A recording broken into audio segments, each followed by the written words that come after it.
last week. We tried our hands at one of the oldest practices of the Kelabit, the cultivation of rice, and visited one of its oldest settlements, Palongan. We experienced exactly how hard life can be, whether continuing traditions or new methods of transport.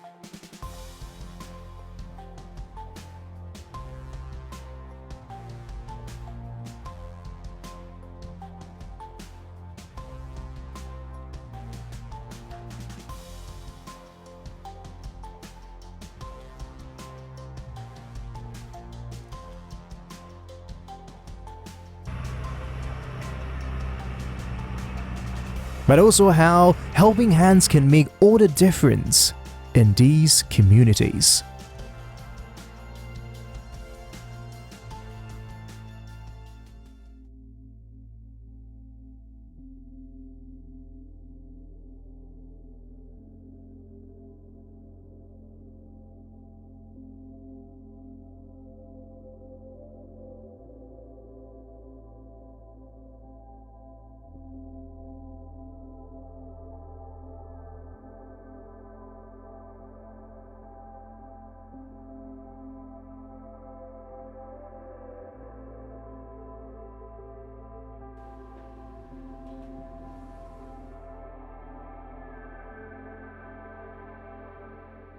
Ini bulu pakai orang buat itu tarian dulu. Sesudah itu baru dia orang pakai sape. Ini dari orang pakai dari dulu, dari nenek-nenek dulu. Ini daripada bulu betung kami kata, yang besar. Music has an important place in the Highlands.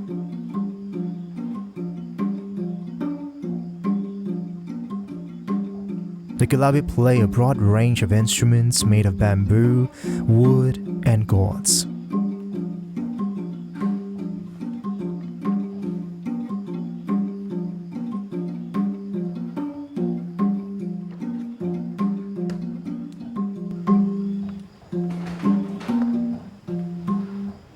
The melody aimed to complement the sound of nature around it, and of course, to accompany the traditional dances.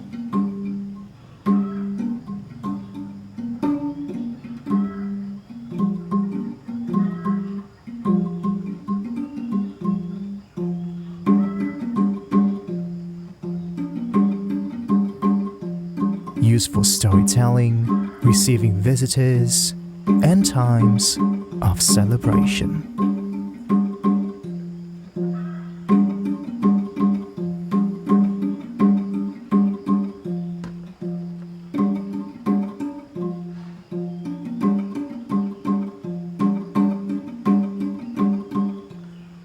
The Kelabit keep the traditions alive, and the music in particular is seeing a great revival at the moment.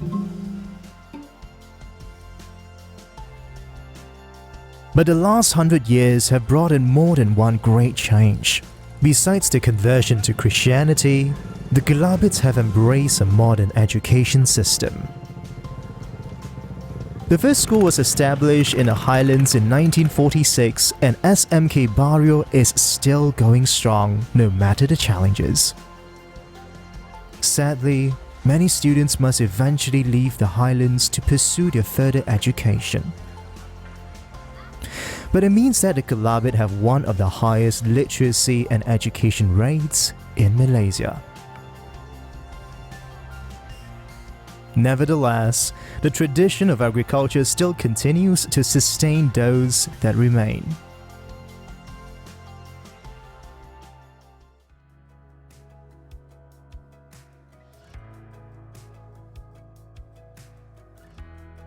A visit to the Highlands will naturally involve a lot of hills, and we set our sights on Prayer Mountain. At its peak stands an enormous cross looking down over the valley, erected in 1973 during the Great Bario Revival. At its base is Kampung Arodalan, a sleepy mixed Kelabit and Penang hamlet surrounded of course by fertile paddy fields. But in between, there is a hike up the hillside to the summit, 1,430 meters above sea level.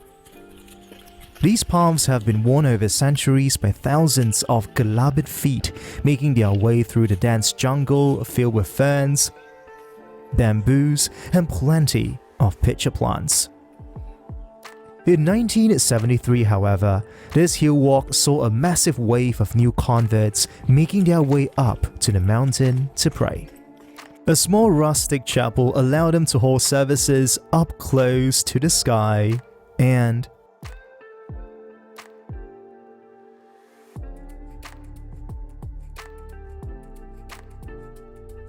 just a bit further on, a short scramble up the steeper section.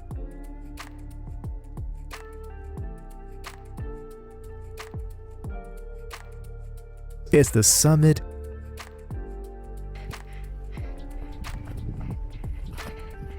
and the best view of Bario.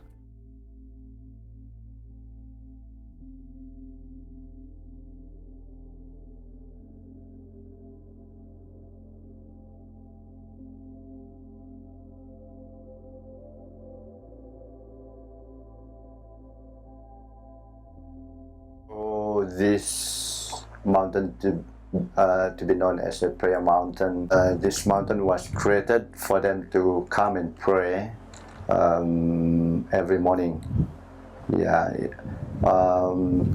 this Holy Spirit revival in Bario in 1973, that's actually how active the Kelabit in praying. As I said just now, that every village have their own prayer mountain, but this is like the centered one. They can come in a group, or there are some people who come like 1 or 2 person, or even an individual can come here and pray. So now I think it's good to put a cross here to mark that occasion happened in Bario. Halfway you see the chapel. So at first, let's say they come and gather there. They will have their prayer there first, then before they come here. Well, that's about the prayer mountain. You see that we are surrounded by many beautiful mountains here. This is actually National Park. Pulung Town National Park. It's protected. It's quite a big area. We are proud of to have such a big jungle being protected and preserved. Pulung Town translates to Our Forest. Gazetted in 2005, the national park covers nearly 60,000 hectares of mixed dipterocarp and hay forests, stretching as far as Gunung Murud, Sarawak's highest mountain.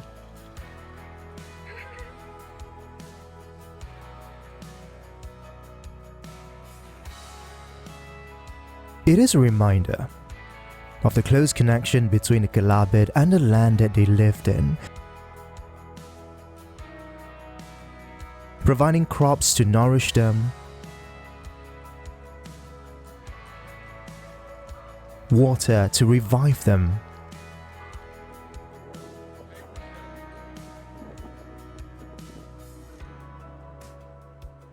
and the serenity of a simple life to calm the soul.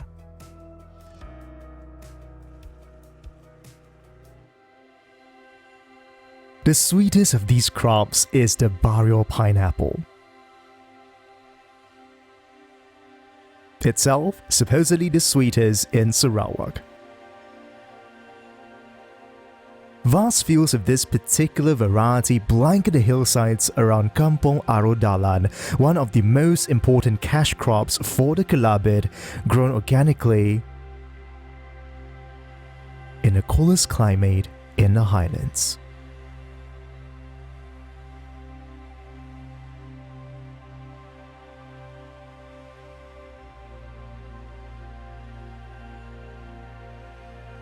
It seems they have everything they need here.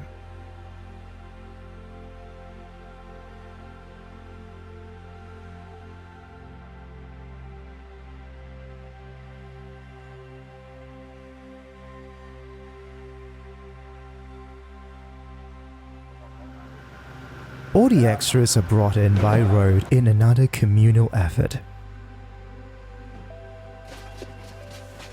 The local Kedai Runcit serves every convenience, from soft drinks to sponges. Stocked by many hands.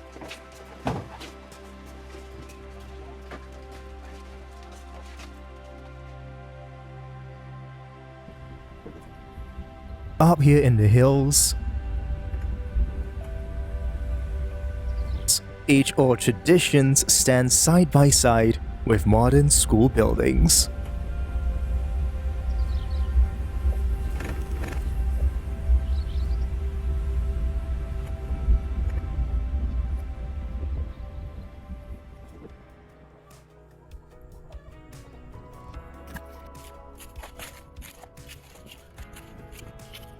And though time does not stand still in the Highlands,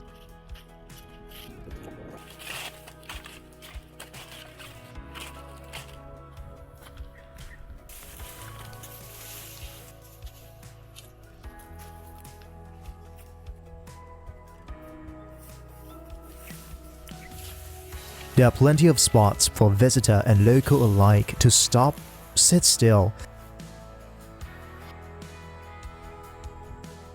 and observe the serenity of the plateau below them.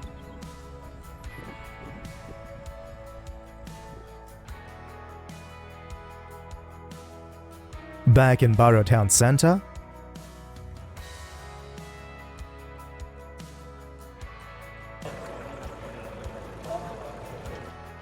ancient practices flourish within a modern economy.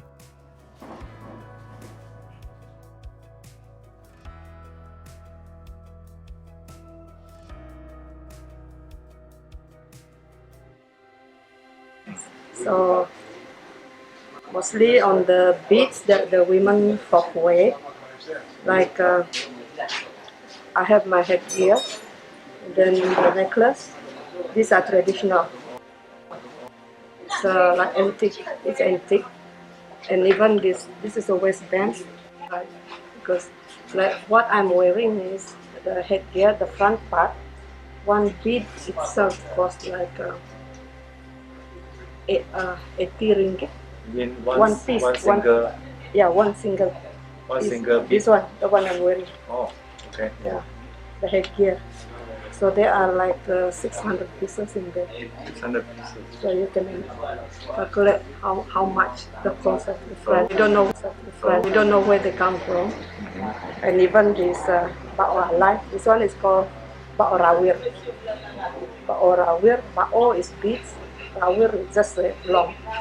So this one is Bao Rawir, and the necklace is Bao Alive. For it's a necessary to wear during weddings, and we have a big celebration in the Kalabit culture, name changing ceremony.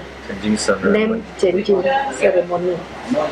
When we have the first child, we got to hold a big party for everybody to see that you are a mother, you are a father first time. Is there a specific like beads represent? This is for wedding. This is for any other occasion. No. No. You just wear. Just wear. The men would wear this one. The ladies would wear the line, the papa, and why the yes, the equivalent to gold? yes. This is our goal because we can exchange it with buffalo. like one buffalo, maybe only 50 pieces of the baorawi would be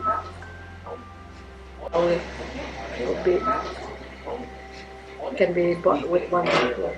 So that's how precious it is to us. In the 70s, one piece of this cost 180 ringgit, one piece. Bane is necklace. Kabok means this one. This is the kabok, this is the bane. Yeah, bane So you kabok. still can call necklace, right? Yeah, still can call necklace. Same necklace.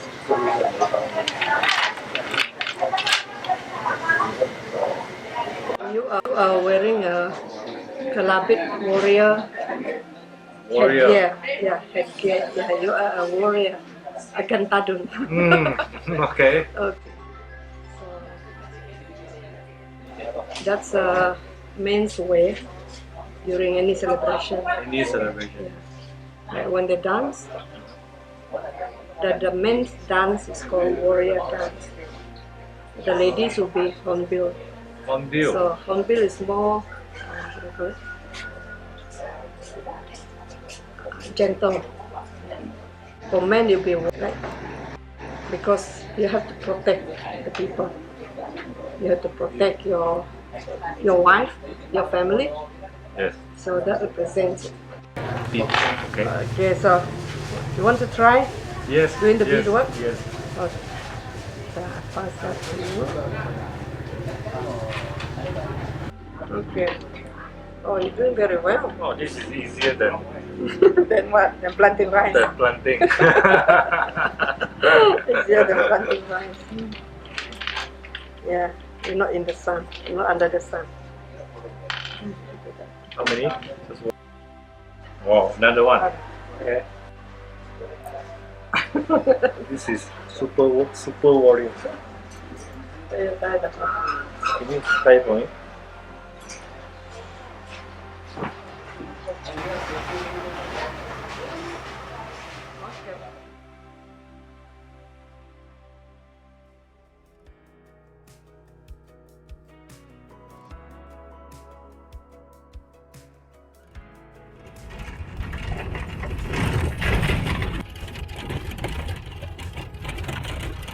One of the most recent modern transformation has been the advent of power.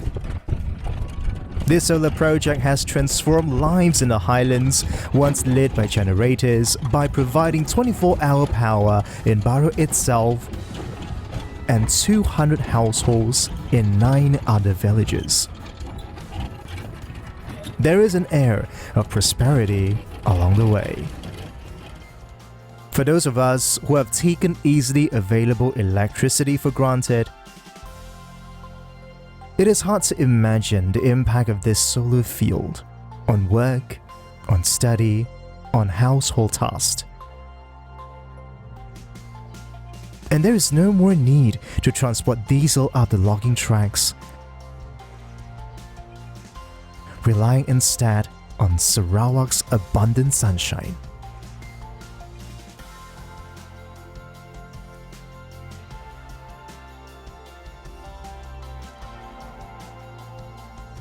Nearby, there is a thoroughly modern strawberry farm, taking advantage of the cool of the highlands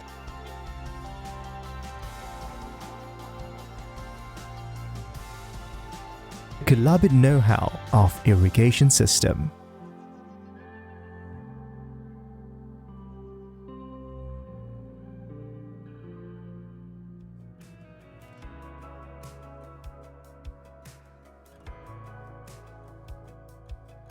Everywhere you look, the blend of the old and new continues.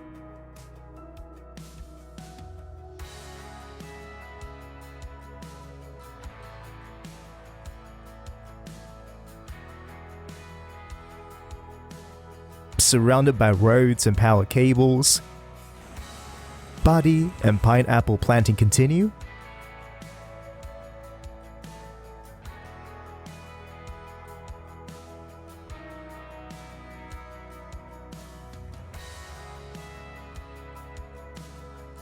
Traditional structures still stand.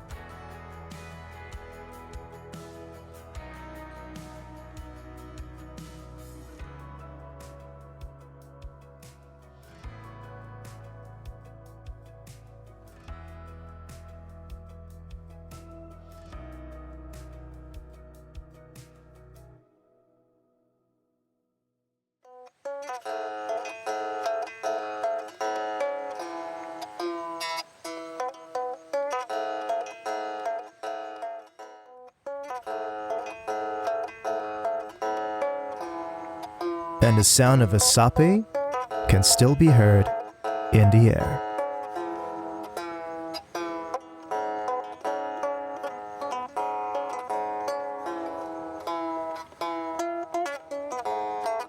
This is the most famous instrument of the Highlands, adopted by the Kelabit from the Kayan and Kenya.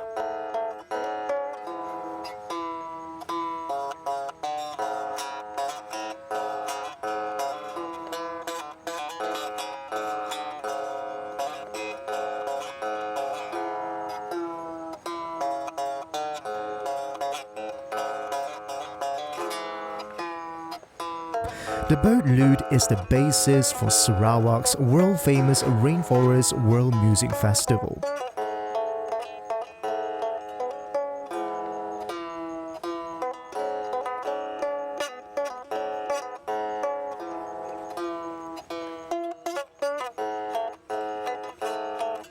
And many Kelabit youngsters are learning the art and adapting its sound for modern times.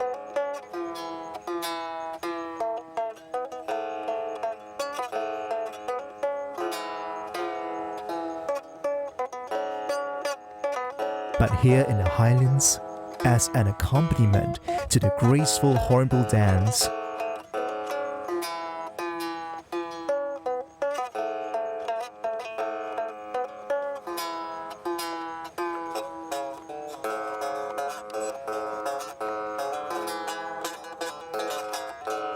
is where it makes most sense amongst the nature.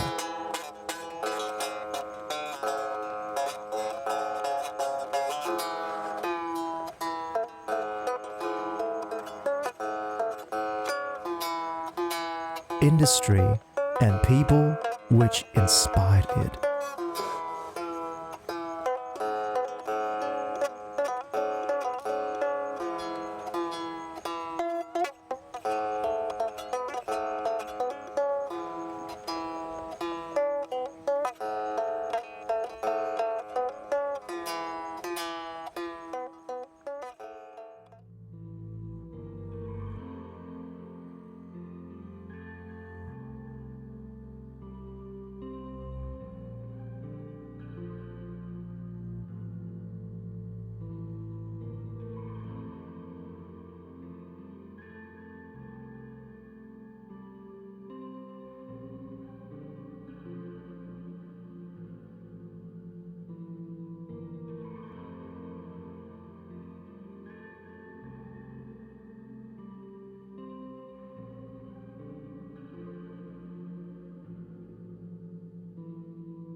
Join me in the next episode where we take a deeper journey into the Highlands and meet more Highlanders. Their past merging with the future. And I discover a bit more of myself.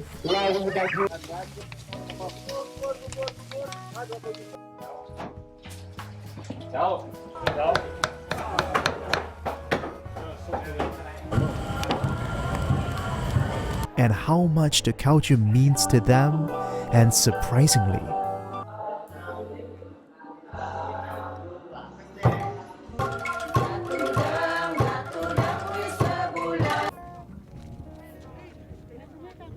me as well.